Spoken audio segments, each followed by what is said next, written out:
Welcome into another Everything's Coming Up Timberwolves podcast. My name is Gabe Anderson, and I'm joined as always by Jared Good and Chris Emerson. And this is going to be a little truncated podcast because we have some big news. The Minnesota Timberwolves, it looks like Glenn Taylor is going to be selling the Timberwolves to ARod and Mark Lowry. And it looks like that the deal is going to go through officially in 2020, or it'll go through, but they won't officially take over as full-time owners until 2023. So let's get right into it. Chris, what was your initial reaction when you heard this news? My initial reaction was, truthfully, like, why is everyone freaking out about ARod moving the team to Seattle? For multiple reasons. One, like, he doesn't live in Seattle. If I was a billionaire or if I was 100 millionaire like ARod, I would keep living in Miami or wherever he is. I wouldn't want to move to a rainy place like Seattle. And then I thought, well, he doesn't really have any ties to Seattle other than he happened to play there. And then I thought, well, why are we even concerned about where ARod wants to move the team? He's not the money man. Like, if I'm buying something and I've got I'm guessing Mark, was it Lowry? How do you say his name? I think it's Lowry, right? So Mark Lowry, his net worth is supposedly $1 billion, and ARod's is like $350 million. So I'm guessing like the one to choose where the team's going to move wouldn't be the guy with, significantly less money. Like, he's not the one pulling the strings. So that was interesting to me. ARod's got about a third of the net worth of the other guy. So right. So then my thought was, well, that money doesn't add up either. They say it's a $1.5 billion purchase, and one guy's net worth, which of course net worth isn't exacting, but one guy's net worth is supposedly $1 billion, and the other guy's is $350 million.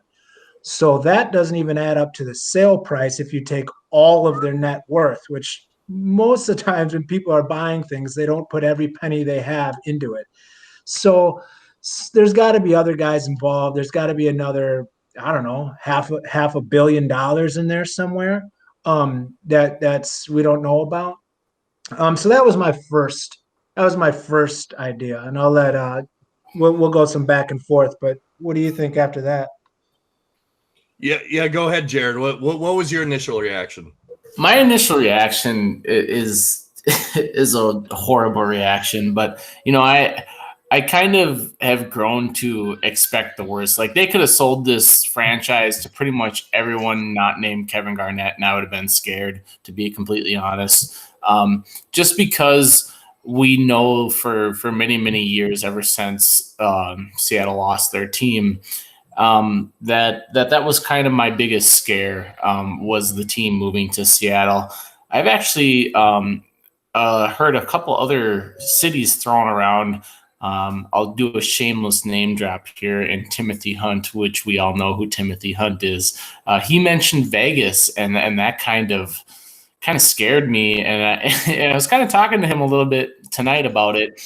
And I don't think Vegas deserves another sports team. And if you're from Vegas, I'm sorry. But but the real thing that scares me is ARod's ties to Seattle, because we all know Seattle's looking to get their franchise back, and ARod does have a little bit of ties to them.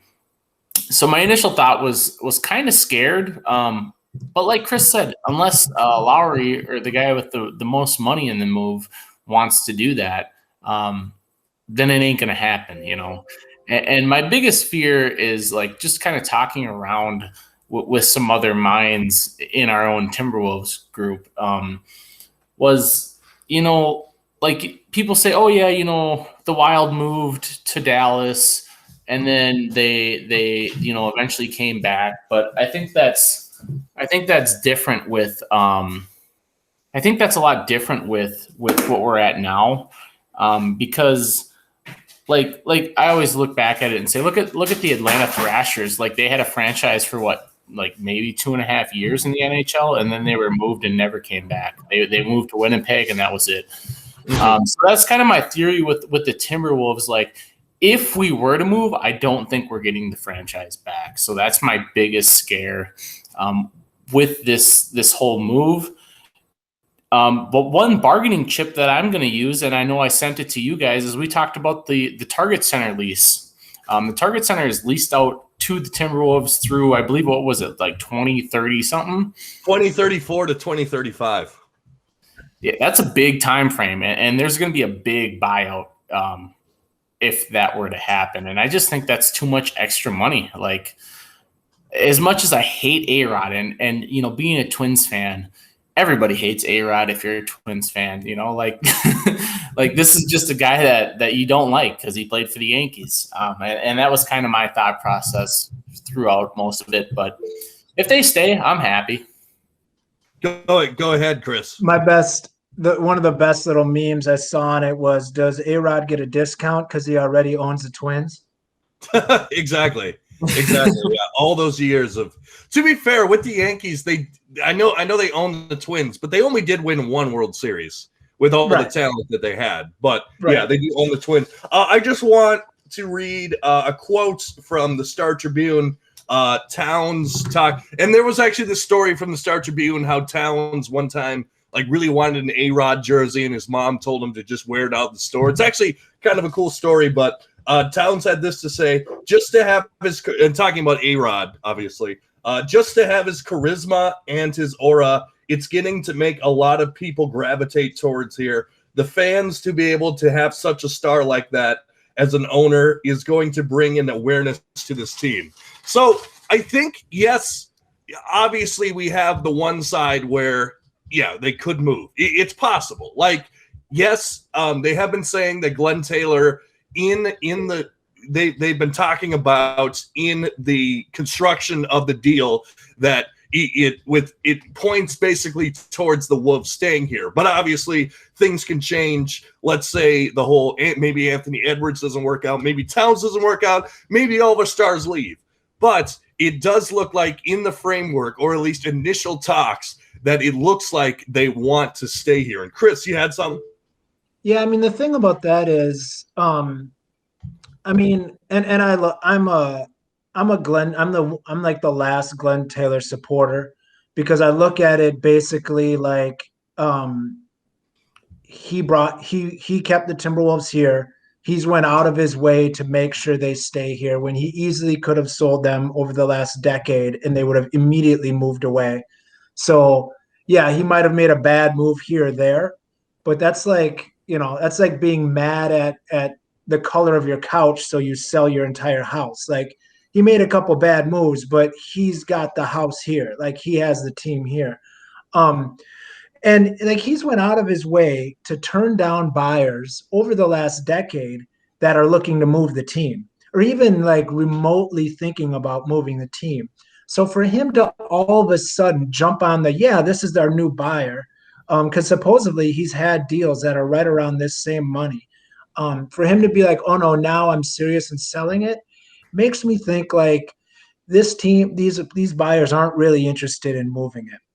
I know the buyout on the arena is like $50 million, which is the equivalent of, you know, getting a supersize or not when you go to get your Happy Meal, you know, or get your value meal. So that's really not going to affect it. But there's also a ton of other money involved with moving a franchise, you know, like probably, you know, getting the stadium set up. Like, they don't have a stadium ready in Seattle, so that would have to be done.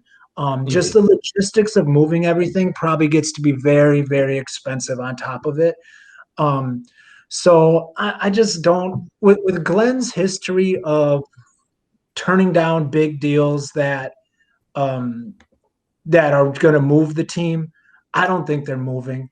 And I think it's going to end up being a great thing. Like, fresh blood, fresh energy. Like, there's always going to be some hype for a little bit. I mean, the ARod stuff won't last. I mean, that'll be cool for, you know, a year or two, and that's okay. Just luckily, that's right around the time that hopefully we're going to be cool. Hopefully, we'll be hitting the playoffs, and ARod will be, J-Lo will be dancing on the big screen at halftime, up in the owner's suite or something, and there'll be some little style to the Timberwolves. That'll be cool.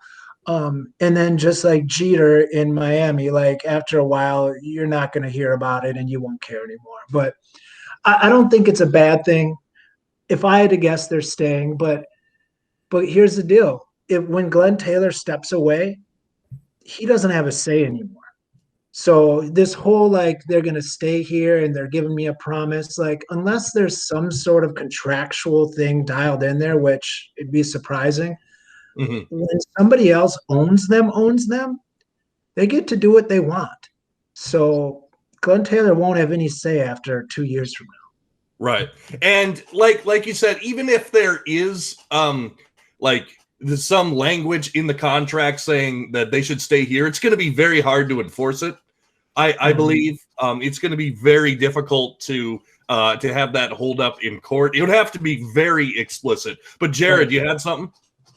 Yeah, so like Chris was kind of saying, like one thing that I want to talk about is like, so the Timberwolves franchise was valued at 1.3 to 1.5. I think we kind of all agreed on that price tag. We talked about it previously, and they got top dollar for it, which I mean, I believe the sale price was 1.5. Don't quote me on that, but I believe that's what it was. That's what they say right now. Yeah, so that's top dollar, and I don't know if that's a good thing or a bad thing. Like, if you're paying top dollar, maybe you just like where the team's at, and you like the future. The future of this team is super bright, which is awesome. Like if you're a buyer and you have the talent that the Timberwolves roster has, being the worst team in the entire league is kind of hard to say about, but we talk about it a lot. Yeah, I mean, if we stay here, I'm fine with the move. That's my biggest scare, and I think that's the biggest scare for a lot of Timberwolves fans. You get a guy that has ties to Seattle. We all know Seattle's a bargaining chip to get their franchise back, and that's kind of scary. But if they stay here, I mean, I'm all for it. Like ARod, I don't like the guy, but that's just because he crushed Minnesota fans for years. So that's really my only reasoning. I don't know what he's like as a businessman. And like Chris said, he's really only maybe at best a 33% ownership in this deal.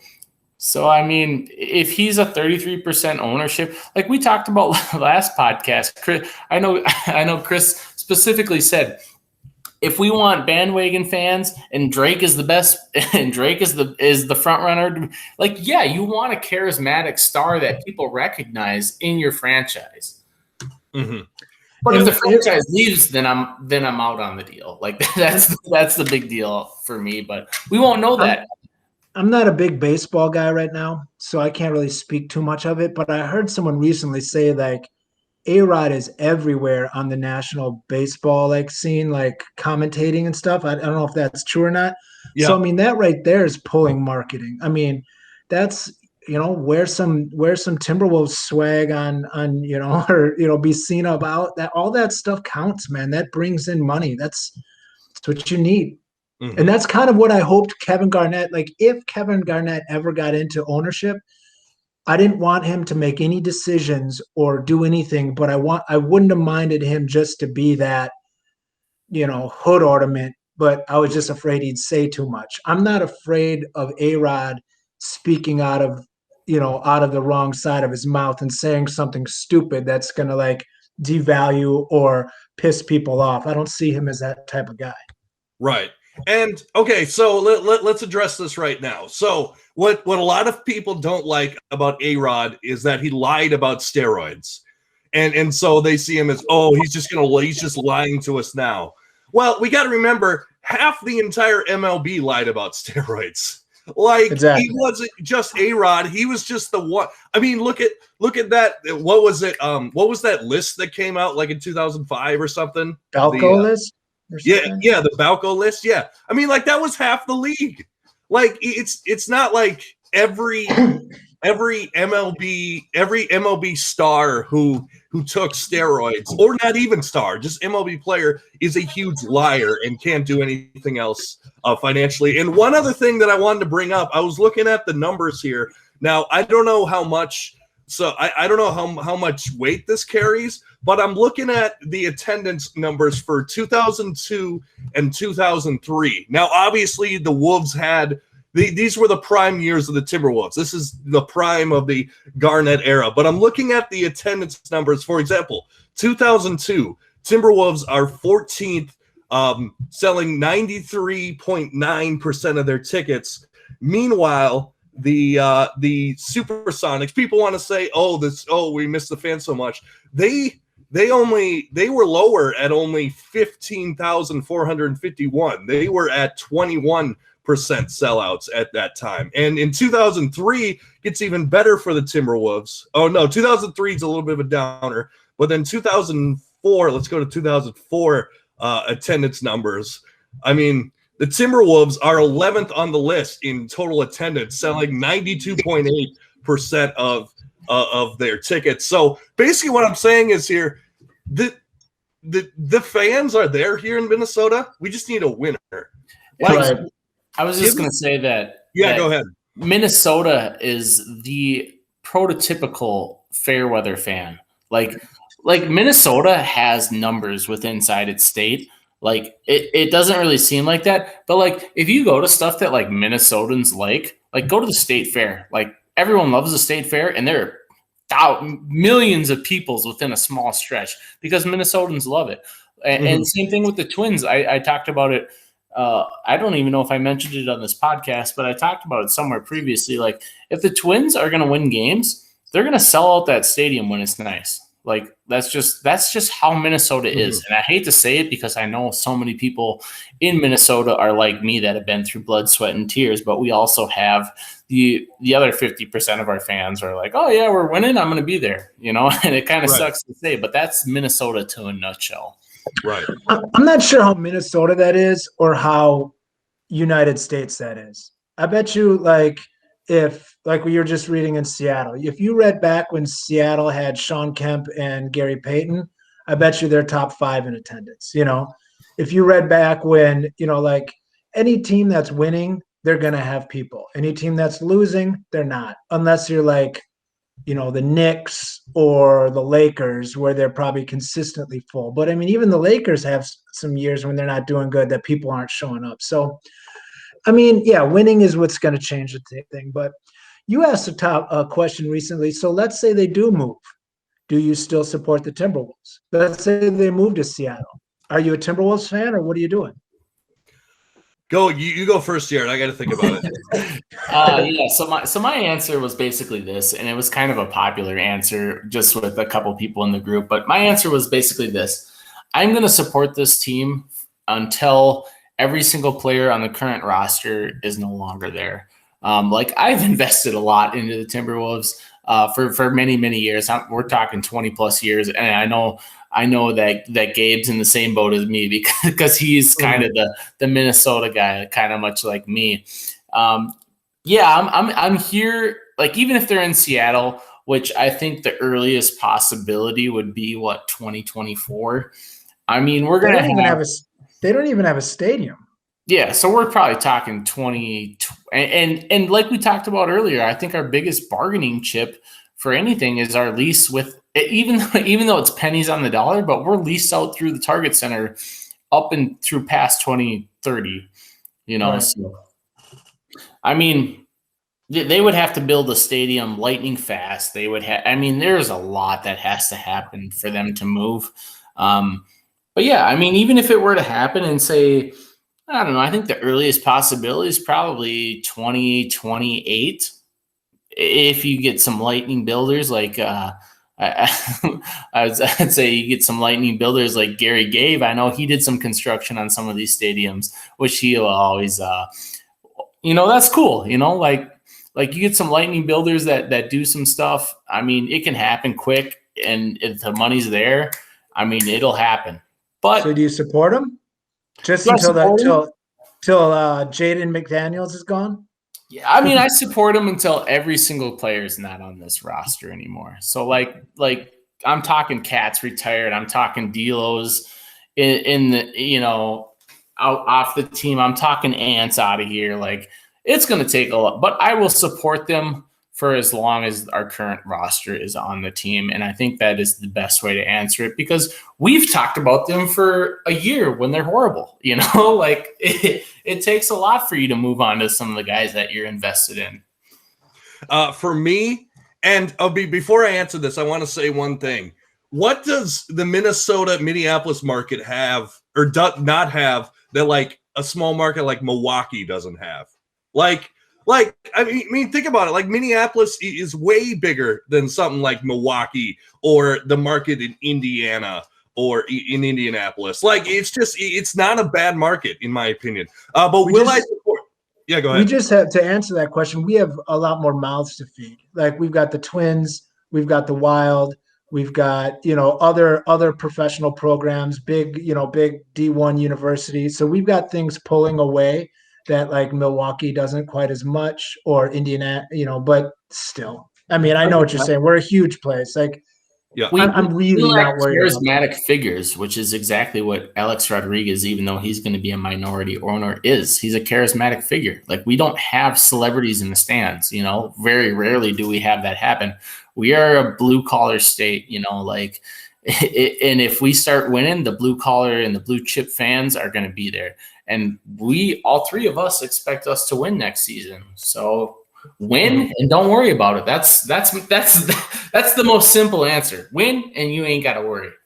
Now here's the other thing. I think our geographical location helps us, because I know like Iowa's not the biggest market, South Dakota, North Dakota is not the biggest market, but who are they going to root for? Like, why not bring them in? Like we were talking about last podcast with fair weather fans. Like, I was thinking about it, and you're absolutely right, Chris. Like, bring in the fan from Iowa who just learned what basketball is yesterday.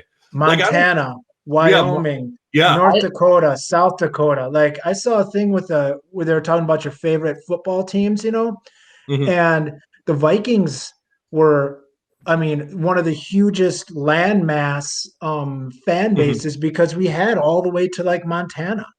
I mean, we got all of the. I mean, there's not many people, but like landmass, we still got them all. And I have a sports chat with people from all over the country. And a guy sent me a video tonight. He's at his first Utah Jazz game. He's been a Utah Jazz guy for a long time, but he's never been there. And his brother is the same way. They're twin brothers that live out in Utah.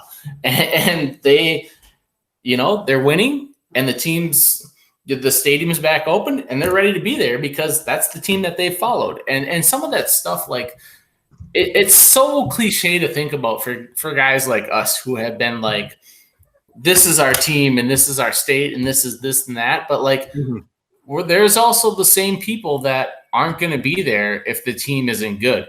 And I know we'll retract a couple of things back when we were first talking about COVID, and Gabe, I know one thing that Gabe said was, he said, with COVID and everything going on, and would you be there if the Target Center opened tomorrow? And this was months ago. And Gabe said, let me in, like this is what we're here for, but not everybody's got that same mindset. So I mean, take it with a grain of salt.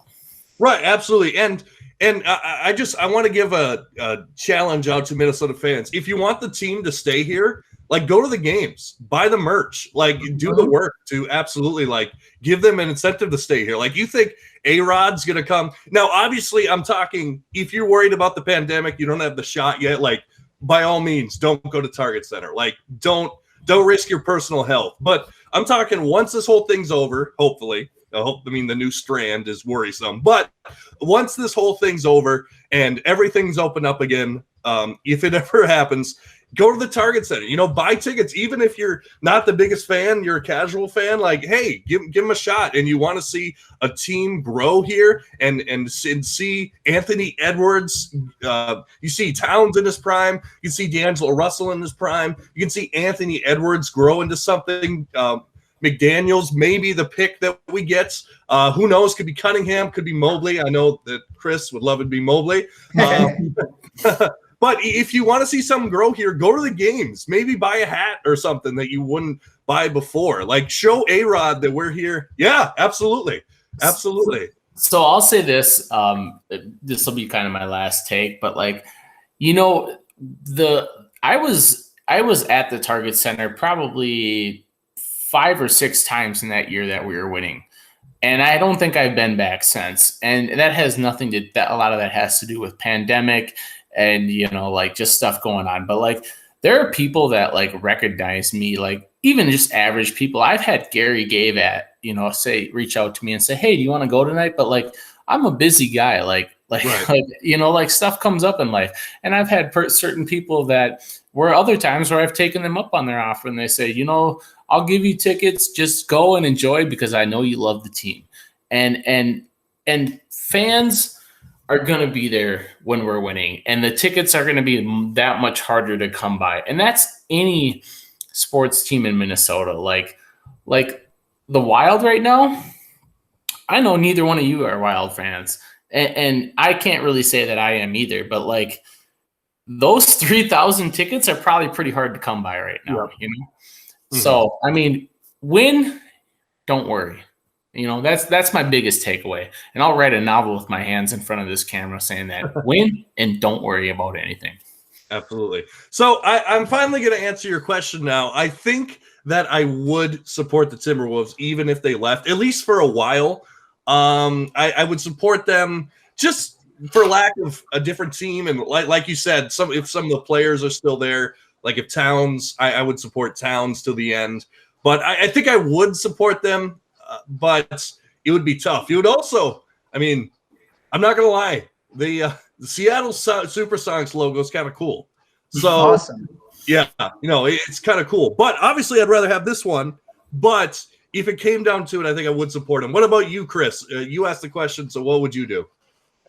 So I'm big on organizations, like if they're run properly, and I like the way that we're being run right now. So like as long as Rosas is in charge and you know, I like respect the way, like the decisions they're making. I agree with like their ideas on the draft and on trades and on stuff like that. I'll stick with them.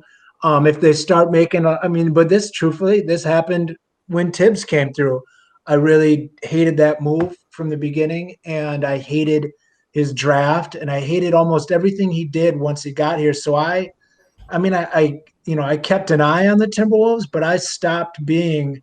I stopped watching them. I watch every single game. I think I watched maybe like 3 or 4 games through the whole couple years of Thibodeau.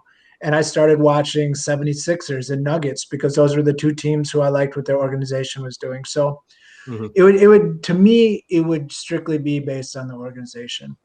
Okay. But I don't think it's going to be a worry. Like the NBA, Adam Silver said he's not looking for teams to move. He wants to expand the NBA. They want expansion. They want more teams. We talked about just last podcast how deep the talent pool is, man. Like, right. There's so much talent in the NBA right now. They could easily support two more teams, and then, you know, in a couple years, high school players are starting to be drafted. So I mean, the talent pool is going to be super deep. Las Vegas has been talked about for a while as a team because they're now getting pro sports. So I'm not going to be surprised if Las Vegas and Seattle become 2 new teams, and you know, we bring it to 32. And I'm glad you used the number 2 because I was going to stop you there because I was going to say if you look at every other pro sports or pro league, 32 is the max. You know, you're not going over that number no matter where you are. I think the NHL has 30, and I think the NBA still has 30, but that might not be completely accurate. But no, it's good. I don't know about NHL. Yeah, 32 is the max number, and so I'm glad that you used the number 2, but the number 2 also in the back of my mind because I'm sitting on pins and needles here. Like, And then, until I hear the new owners say, we ain't moving, I'm going to have reserves. But I think we're going to be okay because I think we're going to win, which we talked about last podcast. Right. And one last thing I wanted to bring up, like you said, the league would rather expand rather than move. I mean, look at what happened with the new Seattle team for the NHL, who's not doing as well as the NBA. They even expanded. The NHL, who is not, like I said, not as big as ticket as the NHL, the NBA, they didn't move a team. They just expanded and made what's the new Seattle team? Anybody know? They had like the Kraken. Yeah, the Kraken. Right. So yeah, I mean, if the NHL can expand, I mean, I feel like the NBA can too. Honestly, best case scenario in my book is that both Seattle and Las Vegas gets team and we keep ours. Go to 32, maybe. And I heard this scenario, and this is very greedy. Maybe move to make geographical sense. Maybe move the Wolves to the East. That's what I was going to say. And I've been saying that for a couple of years. You give me a division, like you stop flying us to the West Coast. Like every year we've got by far the most miles flown, the most like distance road trips.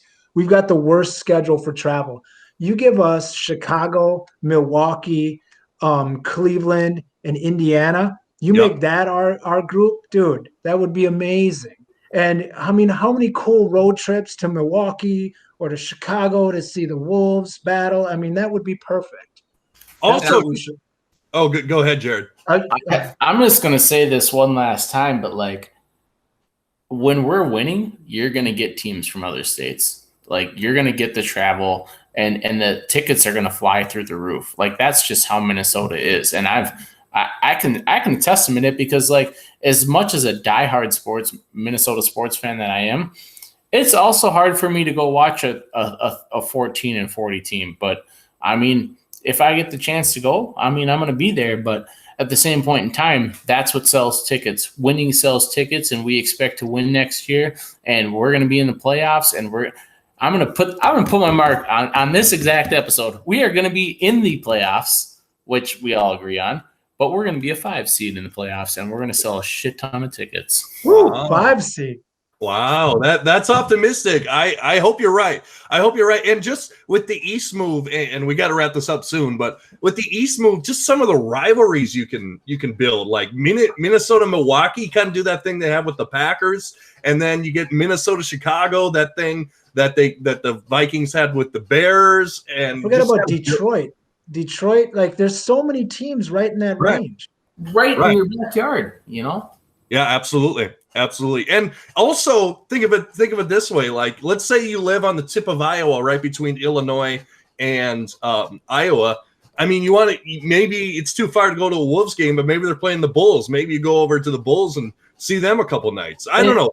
Possibilities are endless. And one thing that, like, if you add teams, there's always a realignment. And I'm not a big NHL guy, but they've realigned a ton in the past couple of years, but they're also adding teams. I think you're looking at the same thing. If you add 2 teams and we're still here, you're probably going to have a realignment because you're adding 2 teams probably that are going to be on the west side, and we could be a team that could be pushed into the east, which makes a lot of sense. And helps us a lot. It gives us a leg up. Well, I think we're going to leave it there. Make sure to tune into the Everything's Coming Up Timberwolves podcast. We do it there. I like the hat. I love the hat. If I don't find my hat by next Friday, I'm going to be pissed because I know I got one. Awesome. We do it every single week. We'll probably do it on Friday this week. Chris, thanks so much for joining us. No problem, man. And Jared, as always, it was fun. Absolutely. Win and we're in. Absolutely. And this has been an impromptu Everything's Coming Up Timberwolves episode. Make sure to like, share, and subscribe on YouTube and follow us on Spotify so you never miss an episode. And as always, go Wolves.